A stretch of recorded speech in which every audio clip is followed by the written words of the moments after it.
the council, guests, and friends, on behalf of our Board of Trustees, it's an enormous pleasure to welcome you this evening, which is the first program of our 2004-2005 season, which incidentally is the council's 25th season.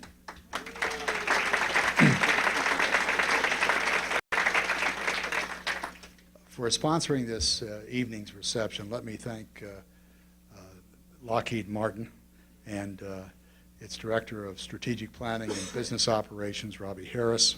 We appreciate it very much. And for special sponsorship of the program this evening, we thank the Department of Business and Economic Development and its Secretary Melissa Ratos especially. And if you would.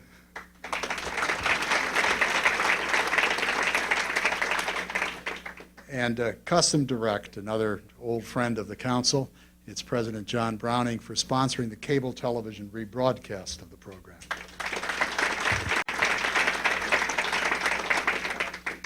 And let me remind you that September the 30th, we'll be joined by the Principal Deputy Assistant Secretary of State for Near Eastern Affairs, David Satterfield, who will be speaking on the Middle East, challenges and opportunities for the United States. We've had a lot of programs on the Middle East, but the Middle East demands a lot of programs, and we're delighted that he'll be joining us. He'll be joining us shortly before he becomes our ambassador to Jordan, his next assignment. But tonight we're dealing with Maryland. Maryland and the world, most specifically and importantly, the governor is addressing the theme of exploring Maryland's opportunities in the international marketplace.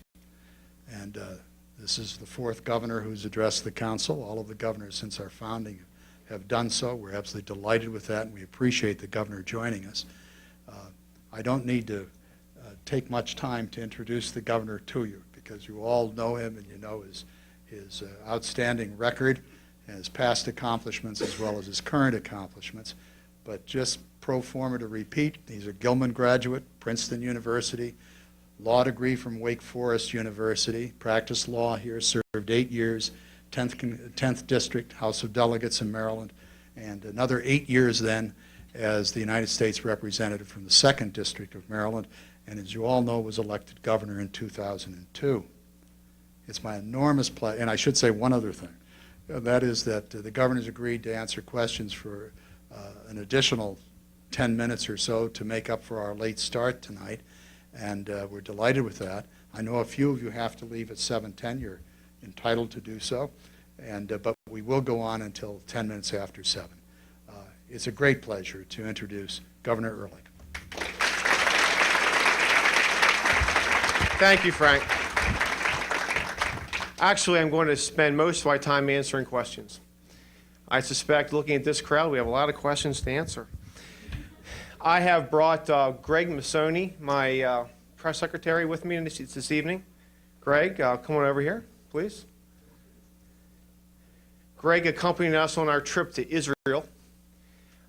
He is the first press secretary in Maryland political history to come from the electronic media, not the print media. You may appreciate that when you understand, and many of you do obviously, the way we communicate on a daily basis through radio and TV, and sometimes going above the heads of the print press. Any reporters here? Now that's that. I didn't know that was an applause line, but I appreciate that. Greg is trained in TV, grew up at Channel 45 in Baltimore, began at age 14, and does a terrific job for me. He also accompanied me on my trip to Israel, and we'll be glad to answer any questions as well when we get to Q&A. Ed Miller, my Deputy Chief of Staff. Ed, come on over here.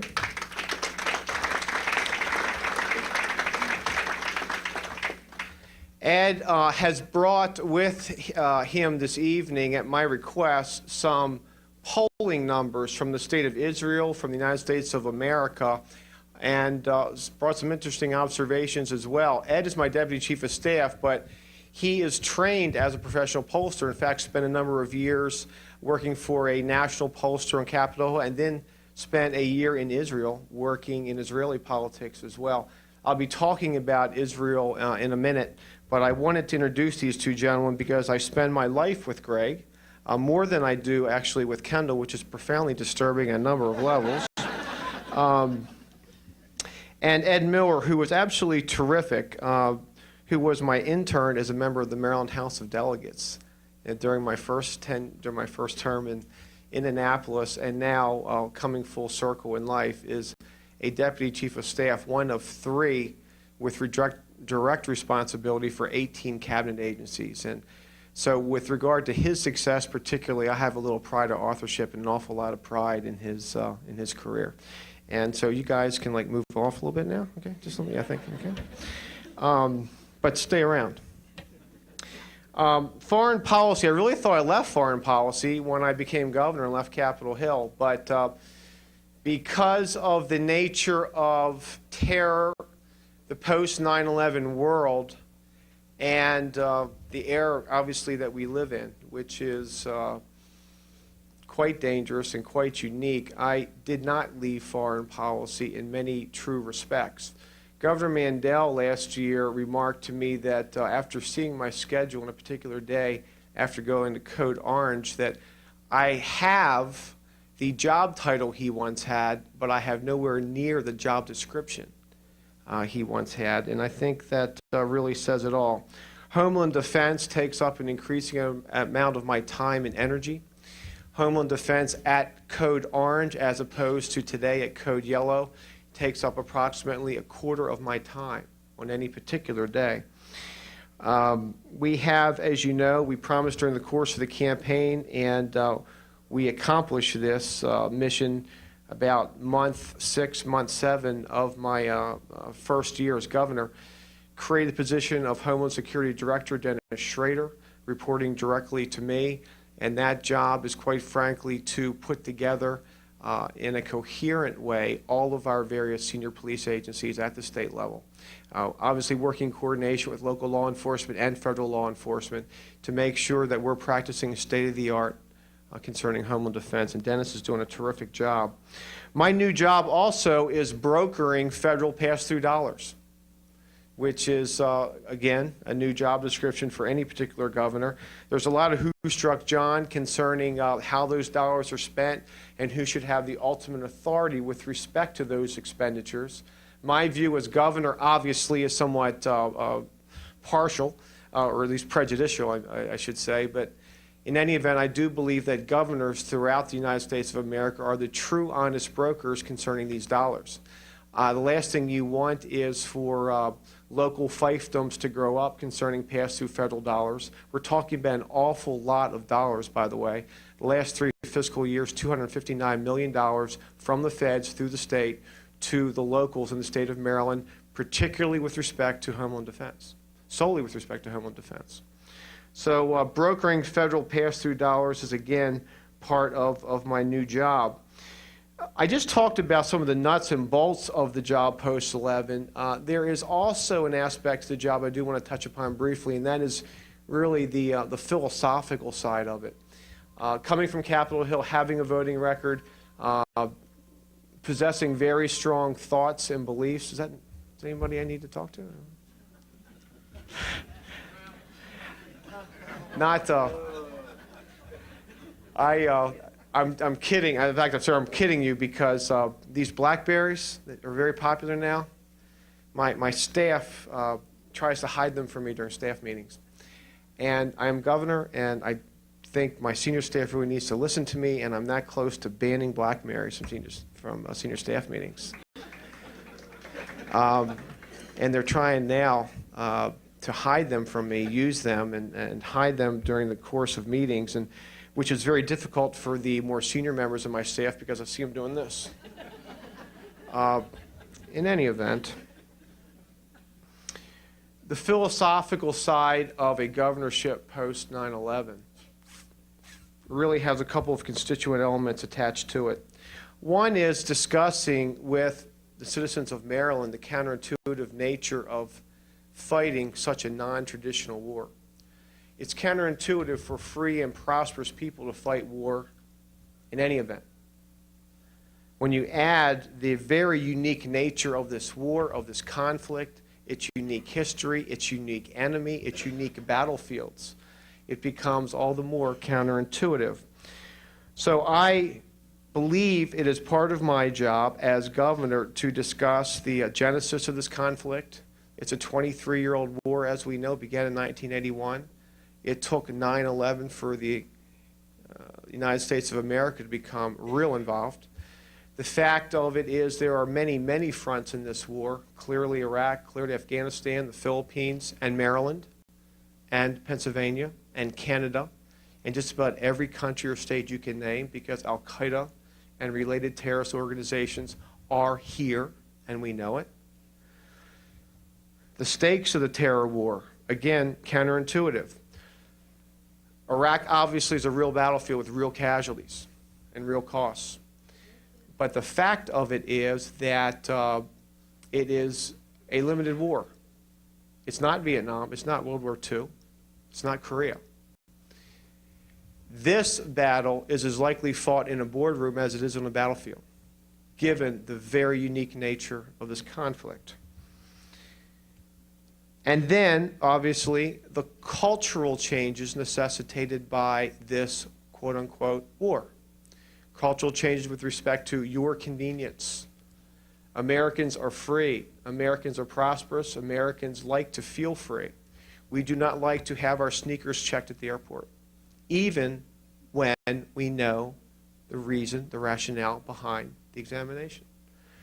We are a more inconvenient society today than we were 3 years ago. It is part of the price of this war. Now, that's not a prohibitive price.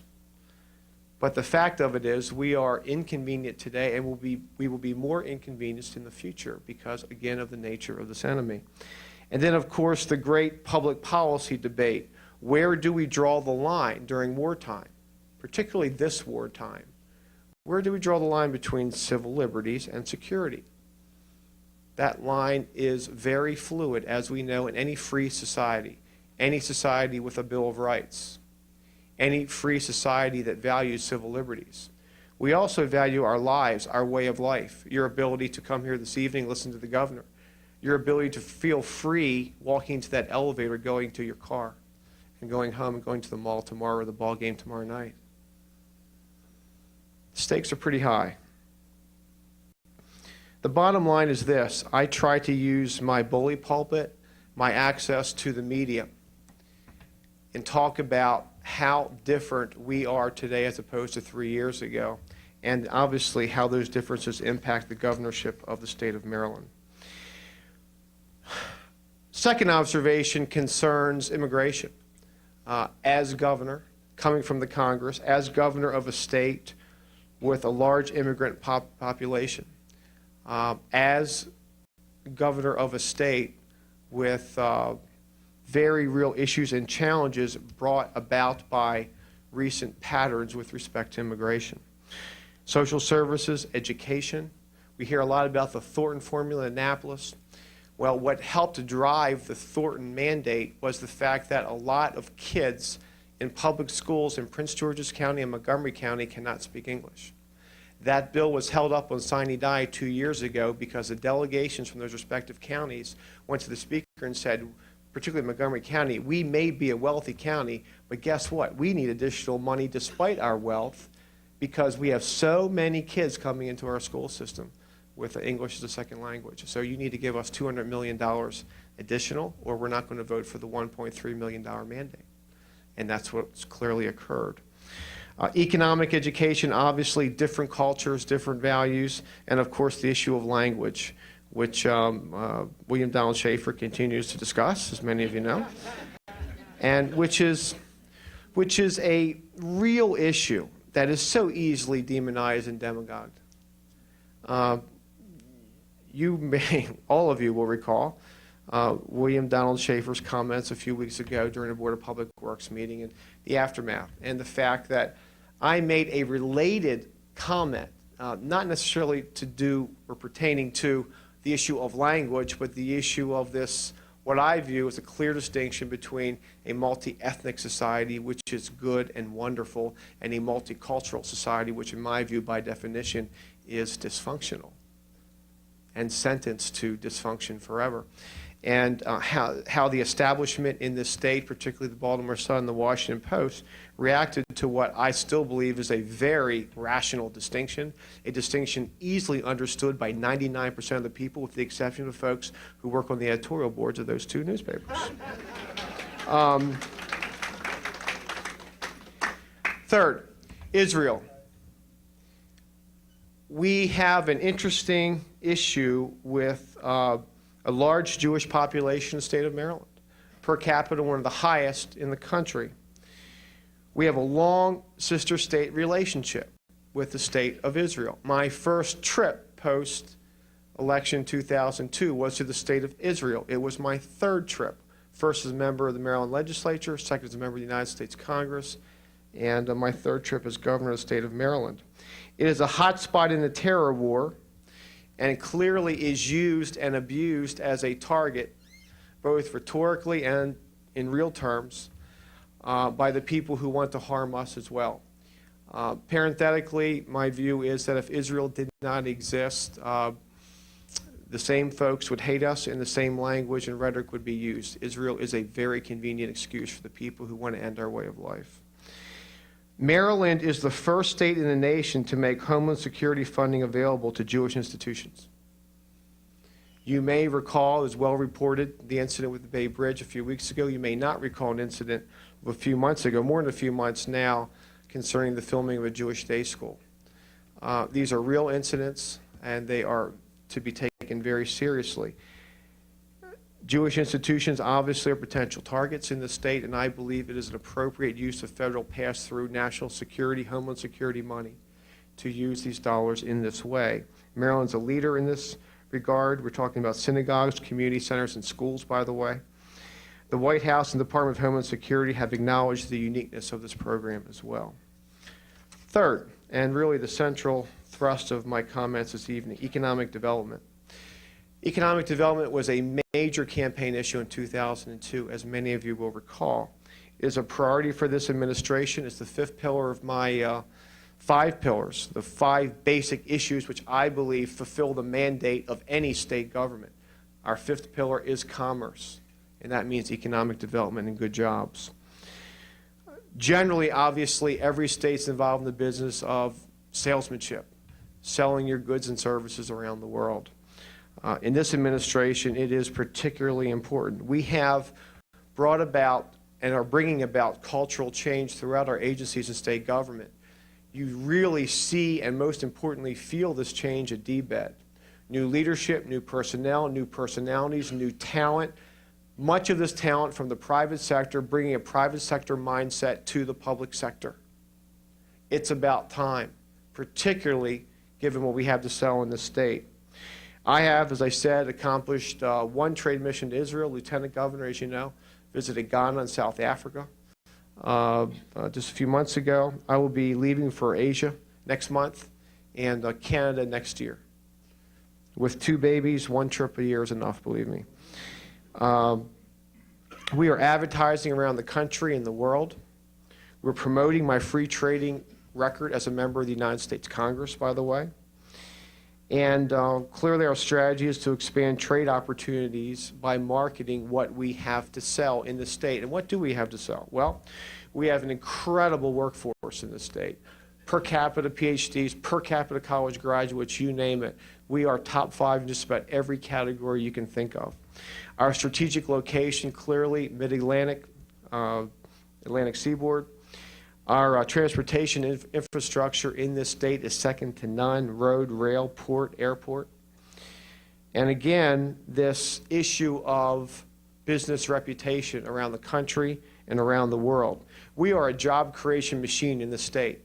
You may have seen a few, excuse me, you may have seen a few weeks ago that Maryland is now number 1 in the country with respect to job creation, number 1. And I'm very proud of that fact. You all know that macroeconomic policy, federal policy, has more to do with that than maybe state policy or any particular program from DBED, but it all plays a part. It all plays a part. And it's given us a bragging point as we compete against our sister states for businesses. Interesting fact, by the way, our state is already home to 800 foreign firms, foreign-owned firms, employing over 160,000 Marylanders. Challenges and opportunities, marketing. To some extent, it became a self-fulfilling prophecy. To some extent, it was true.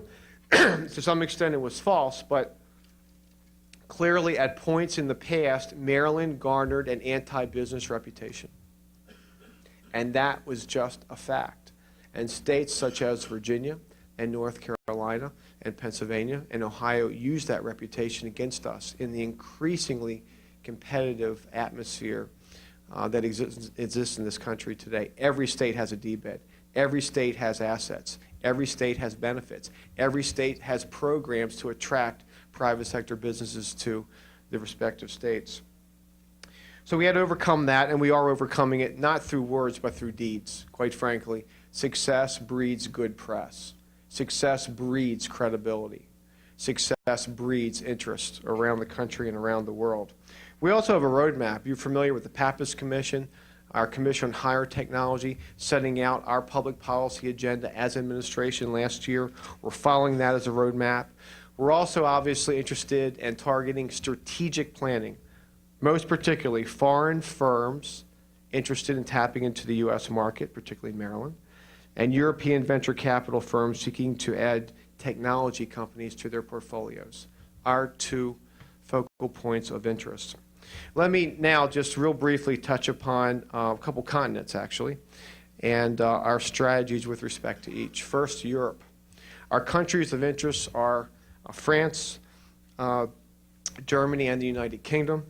Our sectors of particular interest are biotechnology, clearly, medical information technology, telecommunications, aerospace, and defense. And here again, my experience in Congress is very beneficial. I was the co-chair of the House Biotechnology Caucus my last 2 terms in the House of Representatives. It gives me standing around the country and around the world as I market Maryland and Maryland life sciences and ask VCs to take a particular interest in the state of Maryland. I'll be getting to that in a second with respect to my trip to Asia. The House Biotechnology Caucus was bipartisan, but not bi-ideological. Unapologetically so, biotechnology. Our new emphasis, by the way, is to marry our tech companies with European VCs with respect to Europe. That is our clear focus, and DBED is carrying that focus out on a daily basis. Concerning Asia, we want to effectuate a paradigm shift, a serious paradigm shift. The present paradigm has been import goods. We're a net importer, clearly. We want to make that to net exporter and including downstream business activities.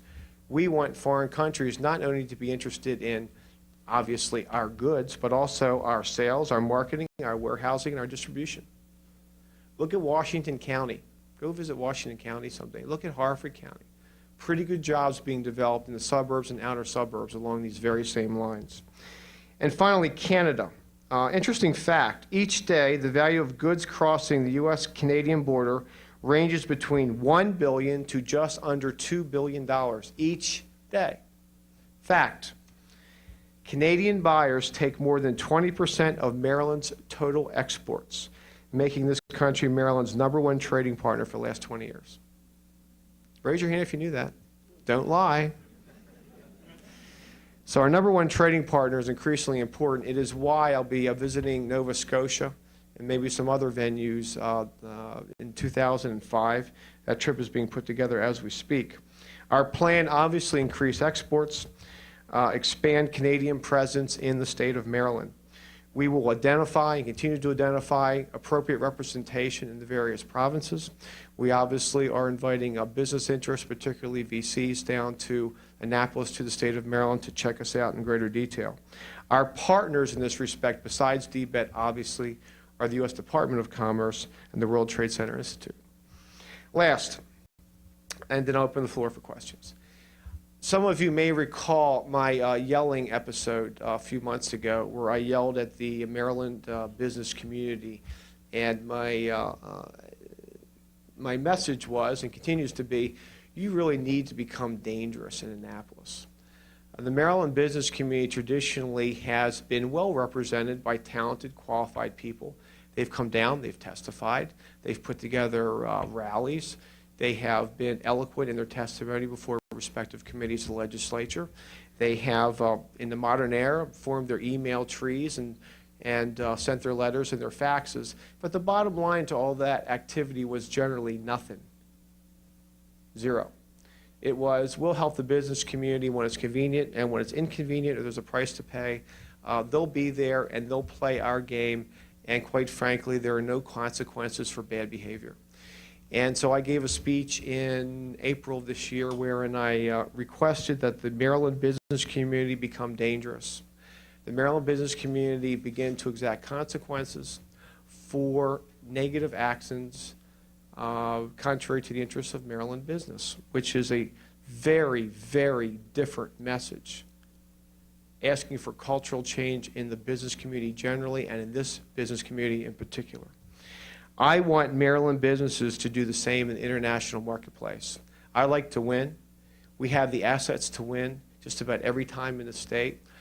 I view the job of chief executive as the chief marketer of the state of Maryland. It is an easy and fun and great part of this job.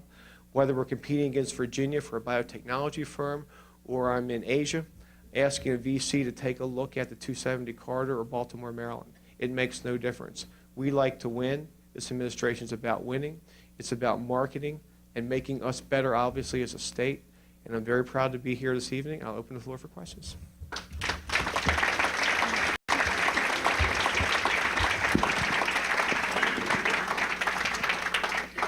Well, thank you, Governor, for a comprehensive treatment, I think, of our foreign affairs in Maryland, and a pithy presentation as well. Thank you. Yes, ma'am. Obviously, there's a twin jurisdiction here, and the National Guard, my experience has been a uniformly positive one, both as a member of the Congress and now as governor. And I don't know if we want to get into the whole debate of Iraq. I obviously have a voting record, and I suspect, thank you very much. I think the question was simply your philosophy of the National Guard. Well, actually, it's not my philosophy.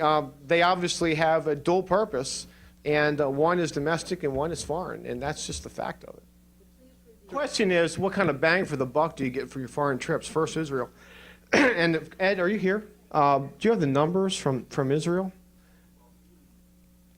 The numbers were fairly startling from Israel. There's actually a couple dozen companies that are located in Maryland that are Israeli companies that are expanding. The Daily Record article you're referencing was probably the article that came out during the trip when an initial announcement was made about existing Israeli companies in Maryland that were expanding.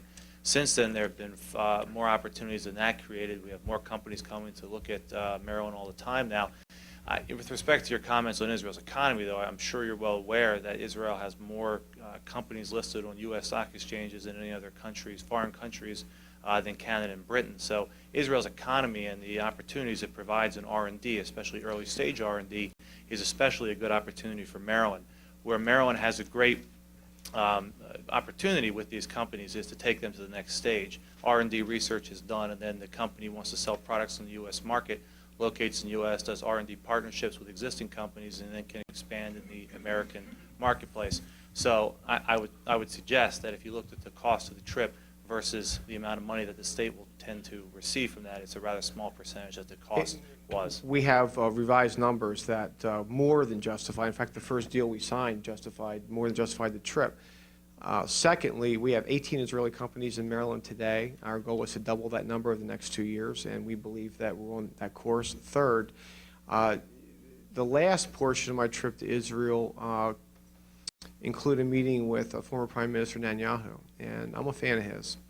And he is a supply-side, tax-cutting, pro-business, serious person, and he is bringing, talk about cultural change in Israel. Talk about a one-man force against socialism and failed socialist policies in the past in that country. He's it, and he is trying to garner support from around the world, including the state of Maryland. Our economists, like-minded economists, we talked about it. We're supporting him and what he's trying to do to that old, broken-down socialist economy. That's worth doing, I believe. But as far as just the economic impact and the numbers and the deals we signed, we will get you those numbers. And Frank, I would ask you to announce those numbers at the next meeting.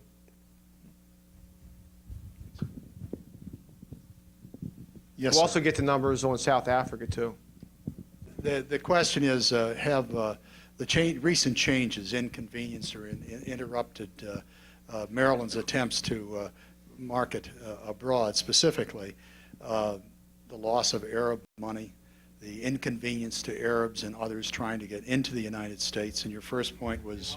The larger issue of American perception around the world. And the public opinion around the world, anti-Americanism. Although the points 2 and 3 are notions, from my knowledge and what I've seen, particularly leaving Capitol Hill a year and a half ago, 2 years ago, that the notion is not backed up with the facts.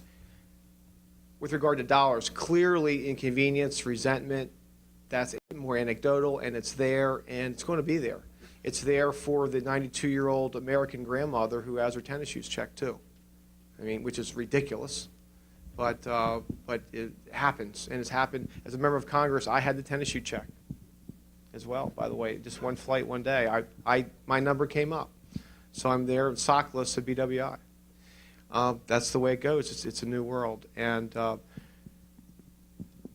I would just ask you in that respect to picture in your mind people went to work on 9/11 jumping off those buildings to their deaths, and the people who flew those airplanes into that building and what the stakes are in this war. A little inconvenience is something I'm willing to put up with. Third, American perception around the world is a fascinating issue.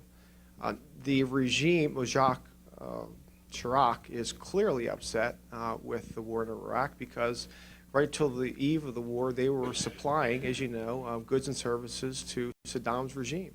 So they lost a good customer, and I guess they're upset, and they should be. Tony Blair's been a terrific leader. It's interesting that a 30-member coalition, not including Germany and France, obviously didn't pass a litmus test for the international press, nor, in fact, the domestic press to a very large extent. But we live in a very interesting world. The failed economies of the old Europe are failed economies. And the numbers are the numbers. And that is fact. And there will be regime change, obviously, as different governments, right and left, come and go in Europe. And there will be hopefully more pro-business and more entrepreneurial regimes or parties or candidates that win in those countries. And you will see, again, ebb and flow of world history. You will see a different relationship with the United States of America. Right now, with in my view, and I think it's generally the view, that with the Soviet Union no longer around, no longer a bilateral Cold War world, the United States as the dominant economic and military source or force in the world, that in and of itself generates resentment, clearly. And that's part of this. Now, part of it obviously is legitimate policy differences on foreign affairs, Iraq, the war on terror, and the whole 9 yards. So bilateral relations, trade policy with the EU also contribute to it. But clearly there is always going to be a sense of when you're the Yankees, everybody hates you. And right now we're the Yankees. The issue is bilateral relationship between the United States and Russia. And any thoughts I have, I do feel as though I'm back in Congress, by the way. If you really want to know what this war is about, look at those dead children in that schoolyard last week, by the way.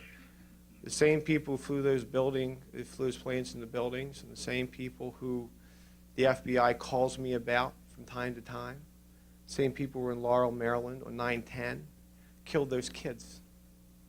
So please, don't give me that this whole thing. We can have a legitimate policy debate with respect to tactics, but if your premise is anything other than we have to win this war, boy, I really question you. I really question whether you're living in the real world. We all prefer peace, obviously, but if that's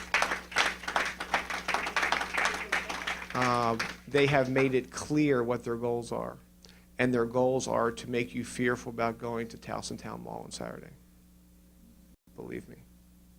So that's that. I think Russia, in this new world order, this new world post-Soviet Union, post-Cold War, can play an incredibly productive role. Putin is someone I like. He is someone the president likes. They have a pretty good personal relationship, by the way. And you have seen tacit support for the war on terror from this new Russian state over the past 3 years. The issue is the Panama Canal, and I guess how I feel with respect to security issues surrounding the Panama Canal today, given global trade, world trade, the new economy, post-industrial economy. It certainly was a source and continues to be a source of concern and bears observing and observations. But I have to tell you, Fife, that upon leaving Capitol Hill and my discussions as a member of the Congress and since, although it's clearly not a focal point of my day-to-day activities anymore, I'm less concerned than I was a couple years ago. China is a changing economy, is a changing country, it's a fascinating dichotomy emerging, obviously, in the countryside in China. We will be visiting, we're not going to Beijing, we're going to Shanghai, right? Right, Ed? Shanghai, I guess, and Singapore next month. Many democracies are breaking out in the towns, in the more rural areas of the country. Obviously, you still have the rhetoric, the dogma with respect to communism, communist ideology from Beijing, but it is a fascinating dichotomy in that country today. In my view, on the road to modernization and more democratic institutions.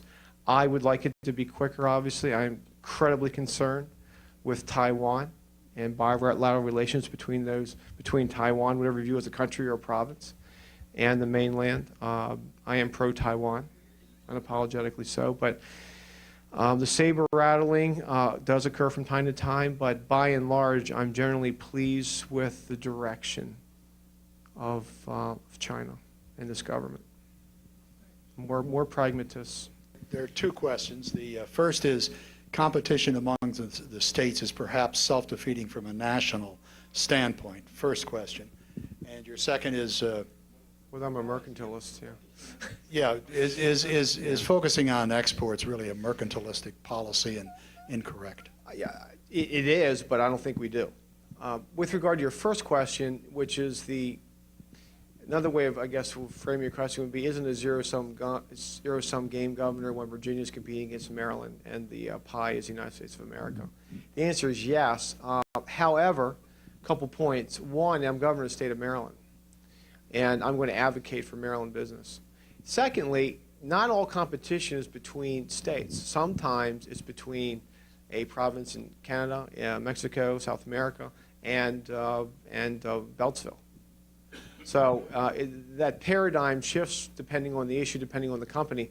Going back to Israel for a minute, and look, it is a fact that, and I did it twice in Israel. I had 2 meetings with CFOs and CEOs, and I walked in there with my DBED folks, and they had just had their presentation from Virginia or Delaware, wherever it was, and it was, all right, Governor, we're going to bring X amount of jobs, we're going to expand. It's going to be in the States. It's either going to be in Vienna, Virginia, or in Montgomery County, Maryland. What's your program? What's your proposal? And that's what governors do these days. It's not pretty. It's not fun. Some of it's corporate welfare. By the same token, we're all about competition. We compete. That's what makes us successful. And I don't mind competing. So I think that your first question is well taken. It is an expanding pie, particularly when the competition is outside the United States of America. Your second question is, I think, just a miscommunication. Yes. But obviously, to the extent you can expand markets and find new markets, you obviously want to emphasize exports for your domestic industries. Yes, ma'am. We see fully automatic weapons have been subject to federal regulation since the 30s. So by definition, we're not talking about fully automatic weapons. We're talking about a very small percentage of semi-automatics. And what these so-called gun bans do generally is pick out from long lists of guns those guns that some people deem look more dangerous. Most of the semi-automatics on the market, they operate all the same, by the way. There's no difference between them. They are more political statements than clearly crime-fighting initiatives. And most FOPs, by the way, most police organizations oppose the extension of that ban. I would add this parenthetically concerning gun control. By definition, a lot of gun control measures must be directed to law-abiding folks because we have a constitutional prohibition against double jeopardy in this country. Felons cannot own guns. So to the extent you pass bills that penalize possessions of certain guns or use of those guns, they cannot be applied to criminals in the first place, since it violates constitutional protection against double jeopardy. So by its very definition, most gun control measures only apply to the people who are not causing the problem, which I find disingenuous, anti-intellectual, but very convenient political campaigns. The first question concerns, what about these color codes? Do they make sense? They scare you? They're meant to scare you? Yes. In my opinion, oh wait, I get to talk now. They are meant not to scare you. That's the appropriate term, inappropriate term. They are meant to alert you, thank you, to what our intelligence agencies at the local level, the state level, and the federal level have picked up. The experience over the course of many years has been that the volume from the bad guys increases prior to major events. Fact. Clearly, when we have non-specific information, which is usually the case, we cannot act in a specific way. To the extent there is specific information, you've seen very recently the federal government act. There is no perfect resolution to this. I generally think this is the right thing to do. Can you imagine the domestic repercussions, political and otherwise, if we should have been at orange or red because of intelligence, but because we didn't want to scare people, we didn't say anything and something occurred. There's nothing, I understand your point. I think it's a legitimate point. I think it's an honest point. Again, non-traditional war, non-traditional enemy, no uniforms, no draft, simply the desire to kill you, cause fear, get you to think twice about going to the ball game on Sunday. To the extent we can disseminate information appropriately, it's the government's job, and I do generally support what the feds are doing in that regard. I understand your point, however. I think it's a good point. What's the bottom line to the trip? What's the bottom line to Asia? The bottom line is twofold. It is attracting venture capital and venture capital companies to higher technology concerns in the state of Maryland first. And then, obviously, looking, as I said, maybe down the line a little bit. We talk about cash, we talk about NASDAQ, we talk about the availability of capital and startups and micro enterprises and all that. Again, it's business expansion. Are you looking for a distribution center in the state of Maryland? You may look at Harford County. You might take a look at Montgomery County. You might want to look at Talbot County, whatever it happens to be.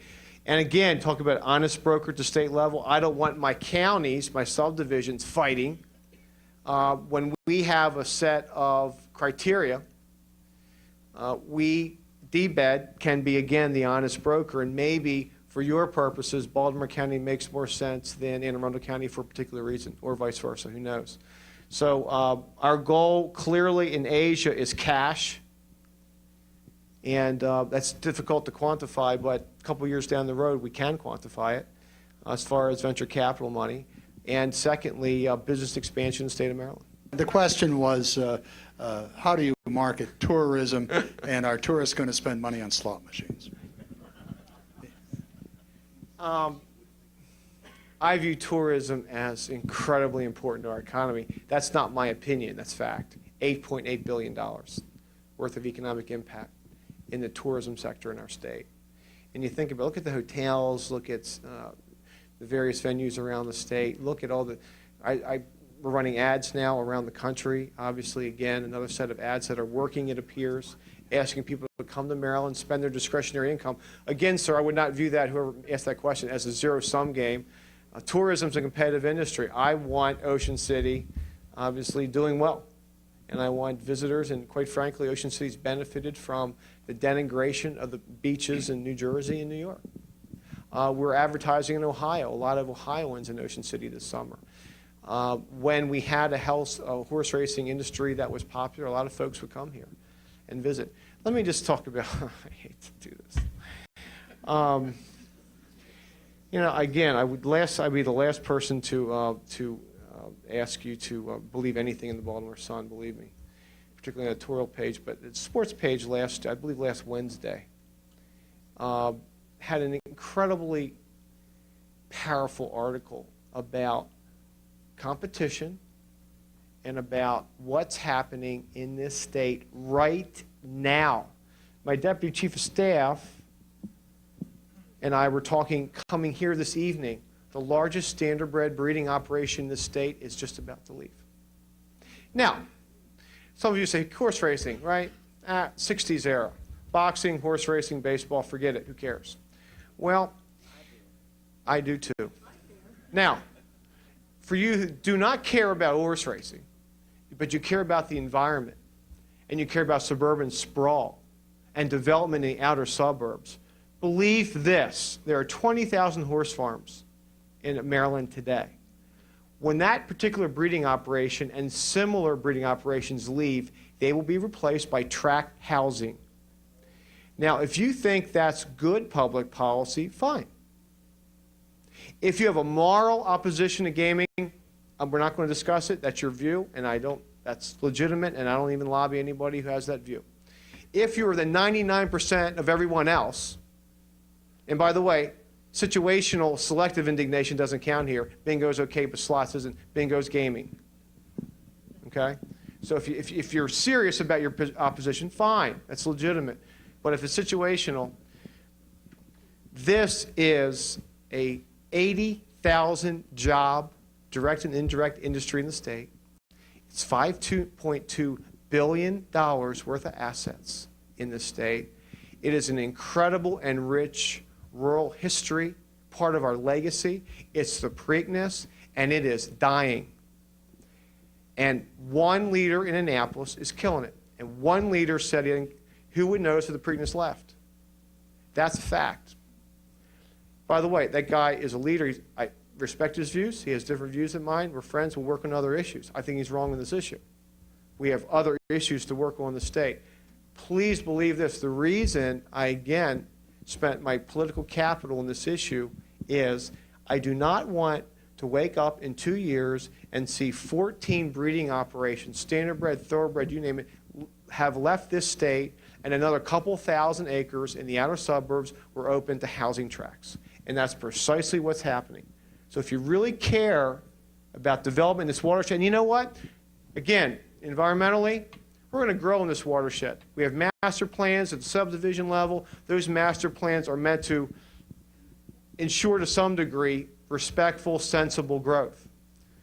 Well, to the extent you add the pressure of artificial development, houses where they should not be because we didn't care enough when it counted, you're contributing to the pressures in this watershed and the denigration of this bay. And that's something we're spending a lot of time on protecting.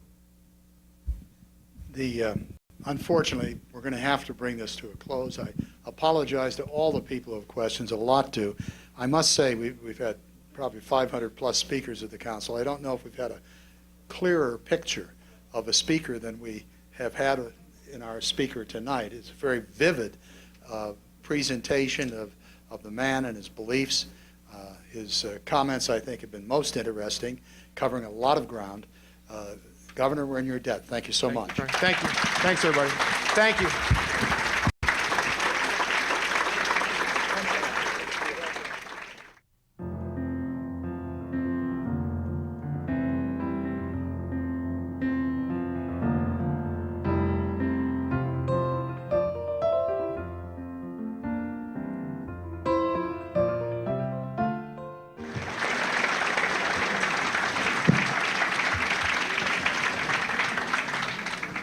Would you comment on the role in the peace process which Mr. Tenet has played, first of all?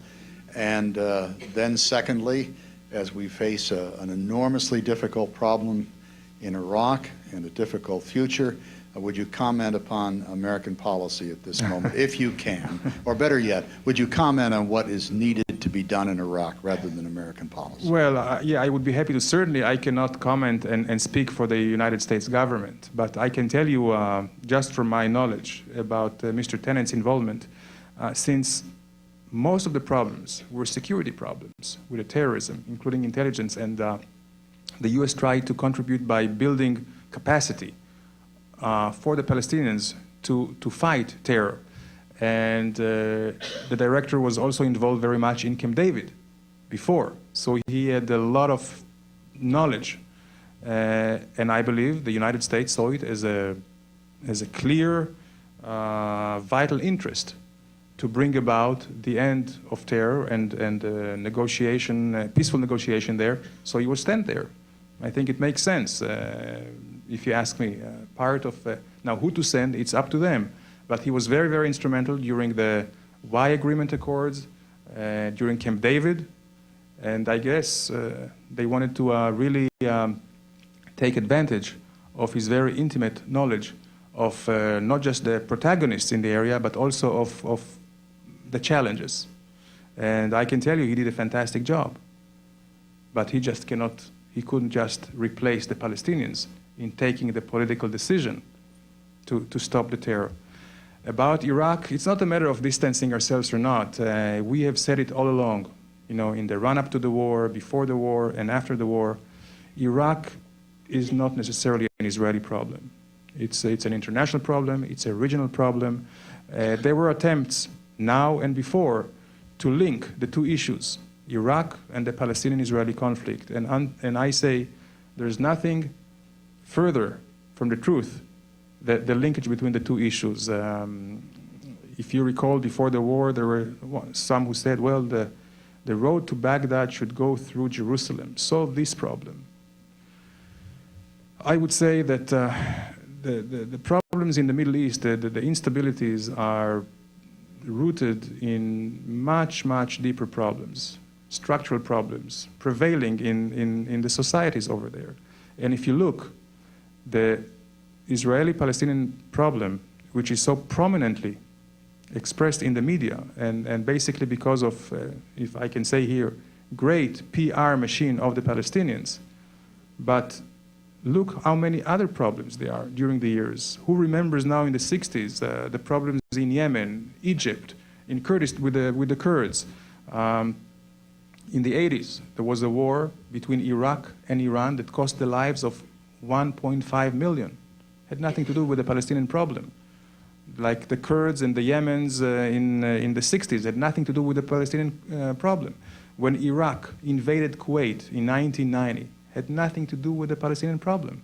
When Syria invaded Lebanon, still occupies Lebanon, has nothing to do with the Palestinians. So the problems are quite, I would say, numerous, aside from the Palestinian issue.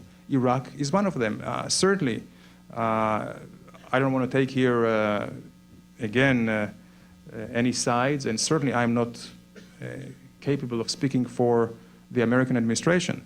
But if you ask me, the Middle East, the entire world is much better off today without Saddam in power. And thank you. Thank you. Not only because he brutalized his own people, not only because he destabilized the entire region, but because of the potential, the capability he had to create and produce weapons of mass destruction. I know there is a big thing about it. Whether it was found there or not, it's not quite clear. I can tell you from very reliable intelligence data that there were convoys crossing the borders from Baghdad, from Iraq to Syria, a few weeks before the war, and I can tell you they didn't have flowers there. And it was very sensitive materials, which involved very high-level contacts between Baghdad and Damascus. So the story of weapons of mass destruction is not unfolded yet. Worse than that, Iraq was on the verge of nuclear device back in 81, and also back in 91. And Iraq, unlike other countries, they had the know-how, they had the blueprints. Iraqi scientists know how to make a nuclear bomb. So it was just a matter of time. How much do you think the US could allow having 150,000 troops on Iraq's border to make sure Saddam is kept in check? All this has to be taken into consideration before we judge. But I can tell you, in my view, the world is much better off without Saddam. Not pretty pictures from Iraq, I can tell you that. But I think coalition paid the price. I think the Iraqi people paid the price. But who is exacting this price? It was Saddam Hussein and his people who are exacting the price. And I think that Iraq will stabilize sooner than we think. Why? Because you have a great ally on your side, which is the Iraqi people.